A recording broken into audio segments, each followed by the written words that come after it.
মুক্তিযোদ্ধা মতিউর রহমান রেন্টু বাংলাদেশের স্বাধীনতা যুদ্ধের একজন অংশগ্রহণকারী মুক্তিযোদ্ধা এবং বিতর্কিত লেখক। তিনি 1971 সালে মহান মুক্তিযুদ্ধে অকুতোভয় লড়াই করেছেন এবং দেশের স্বাধীনতার জন্য জীবন বাজি রেখেছেন। তখন তিনি নবম শ্রেণীতে পড়াশোনা করতেন। তার মুক্তিযোদ্ধা হিসেবে অবদান স্বীকৃত, যা প্রমাণিত হয় সরকারি নথিপত্রে তার নাম অন্তর্ভুক্তি এবং ভারত সরকারের দেওয়া বিরল সনদের মাধ্যমে। তিনি আমার ফাঁসি চাই গ্রন্থের জন্য ব্যাপকভাবে আলোচিত ও সমালোচিত হয়েছেন। রেন্টু গোপালগঞ্জের মুকসুদপুরের আব্দুল বারীর পুত্র ছিলেন। তিনি আনুমানিক 1954 সালে জন্মগ্রহণ করেছিলেন। তিনি 1981 সাল থেকে 1997 সাল পর্যন্ত আওয়ামী লীগ সভানেত্রী শেখ হাসিনার সাথে ঘনিষ্ঠ কর্মসম্পর্ক বজায় রেখেছিলেন এবং তার সহকারী হিসেবে কাজ করেছিলেন। রেন্টুর জীবনের সবচেয়ে উল্লেখযোগ্য ঘটনা হলো তার উপর সংঘটিত হত্যা চেষ্টা।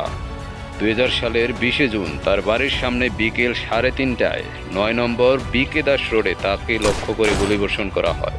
এই হামলায় তার শরীরে 4টি গুলিবিদ্ধ হয়, কিন্তু অলৌকিকভাবে তিনি প্রাণে বেঁচে যান। এই ঘটনা তার জীবনের এক মোড় ঘুরিয়ে দেয়। এর পরবর্তীতে তিনি অন্তরালে হত্যাকারী প্রধানমন্ত্রী নামে আরেকটি বই লেখেন, যেখানে তিনি এই হত্যা চেষ্টার বিস্তারিত বর্ণনা দেন। তার জীবনের বিভিন্ন অভিজ্ঞতা ও রাজনৈতিক দৃষ্টিভঙ্গি তুলে ধরেছেন এই বইটিতে। তিনি 2003 সালে তার স্ত্রী ও 2 কন্যাকে নিয়ে বাংলাদেশ ত্যাগ করেন। 1 বছর ইউরোপের বিভিন্ন দেশে থাকার পর তিনি প্যারিসে স্থায়ীভাবে বসবাস শুরু করেন।